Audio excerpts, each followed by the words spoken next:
तर कसं काय पब्लिक, खूप दिवस झालेले आपल्या चॅनलला व्हिडिओज नव्हते आहेत.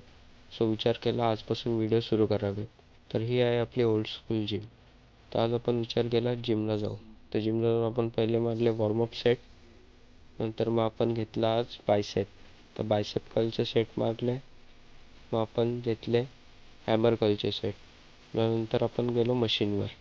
नंतर मशीन झाल्यानंतर आपण ट्रायसेपचे पण सेट मारून घेतले आणि मग आपला वर्कआउट केला फिनिश. मग निघालो घरी जायला. तर घरी जाऊन आपल्याला एक आलेलं पार्सल. तर त्या पार्सलमध्ये आपण मागवलेलं अवतारचं वे प्रोटीन. तर आता बघूया 1 महिन्यानंतर त्याचे रिझल्ट्स. तर मग आता रेडी होऊन मी निघालेलो देवीला. तर देवीला जायला ही आहे आपली पब्लिक. तर आपल्याला जायचं होतं आता वरती. तर वरती फुल ऑन राडा चालू होता, नाचत बिचत होतो आपण. त्यानंतर नाचून झालं आपण निघालो घरी जायला. तर घरी जाताना पण गाडीमध्ये फुल ऑन राडा चालू होता. तर भावांनो, हा होता आपला फर्स्ट मिनी ब्लॉग. आवडला असेल तर लाईक करा, नवीन असाल तर फॉलो आणि शेअर करून घ्या.